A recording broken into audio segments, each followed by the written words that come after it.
আচ্ছা, হ্যালো বন্ধুরা, West Bengal cooperative service commission থেকে একটা নোটিফিকেশান বের করেছে। আচ্ছা, এটা পিডব্লিউডি বিল্ডিং খাদ্য ভবন থেকে পাবলিশ করা হয়েছে। তো মেন হচ্ছে কোঅপারেটিভ ব্যাংক, 6টা কোঅপারেটিভ ব্যাংক লিমিটেড থেকে রিক্রুটমেন্ট বের করা হয়েছে। 6টা কোঅপারেটিভ ব্যাংক থেকে ক্লারিক্যাল পোস্টে লোক নেওয়া হবে। আচ্ছা, তো কোন কোন ব্যাংকের কি নাম, কোন ব্যাংক থেকে কতটা লোক নেওয়া হবে সেটা এখানে দেয়া আছে। আচ্ছা, এটা নদিয়া, হুগলি, মালদা, জলপাইগুড়ি, রায়গঞ্জ আর পুরুলিয়া থেকে নেওয়া হবে। প্রত্যেকটার কোয়ালিফিকেশান কি এখানে দেয়া আছে, ঠিক আছে? তো এটা একবার দেখে নিও। মোটামুটি গ্র্যাজুয়েশন সবগুলোতেই লাগবে, ঠিক আছে? আর প্রত্যেকটা ব্যাংকের যে গ্রস পে কত হবে সেটাও দেয়া আছে, ঠিক আছে? এটা তোমরা, আচ্ছা, আমি পুরোটা একবার দেখিয়ে দিচ্ছি, এটা পজ করে একবার দেখে নিও, কিংবা নোটিফিকেশান এদের ওয়েবসাইটে দেওয়া হয়ে গেছে, ডাউনলোড করে দেখে নিও, ঠিক আছে? অনলাইন অ্যাপ্লিকেশনও শুরু হয়ে গেছে, যাই হোক সেটা সময় পরে বলছি।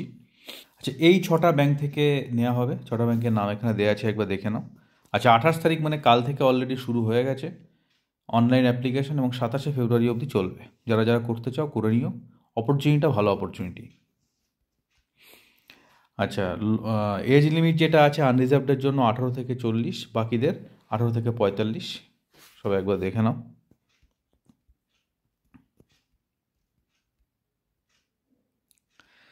কীভাবে অ্যাপ্লাই করবে, অ্যাপ্লিকেশনের কি সময় কী কী ডকুমেন্ট লাগবে সব এখানে দেওয়া আছে। যে চার্জটা লাগবে, যে ফিজটা লাগবে, সেটা হচ্ছে SC ST বাদে সবার 450 টাকা।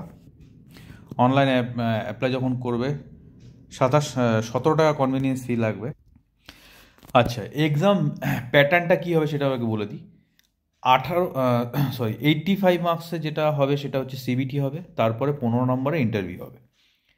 আচ্ছা, CBT যেটা হবে তার মাঝখানে, যদি কোয়ালিফাই করো তার মাঝখানে একটা ডেসক্রিপটিভ টেস্ট হবে, সেটার ব্যাপারে বলছি।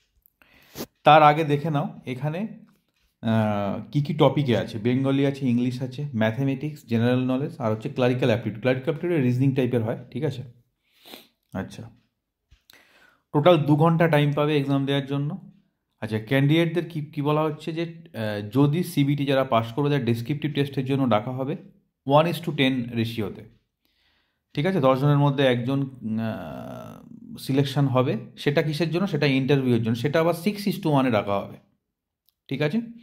মানে টোটাল যত ভ্যাকেন্সি তার 10 গুণ হবে ডেসক্রিপটিভের জন্য, আর 6 গুণ ডাকা হবে ইন্টারভিউয়ের জন্য, ঠিক আছে?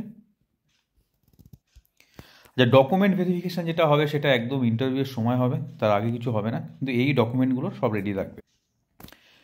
যাই হোক, আশা করবো সবাই এক্সামটার জন্য ভরবে, ঠিক আছে? এটা লিমিটেড বলে অনেকে ভাববে যে এটার জন্য ভরবো না, সেটা নয়। যারা কিছু একটা জবের জন্য খুঁজছো, জব করতে চাও, তারা অবশ্যই এটার জন্য ভরবে। এক্সাম খুব একটা টাফ হবে না, এক্সাম একদমই সহজ হবে। এইসব এক্সাম মোটামুটি সহজ হয়, ঠিক আছে? তো আর কোনো কোয়ারিজ থাকলে জিজ্ঞাসা করতে পারো।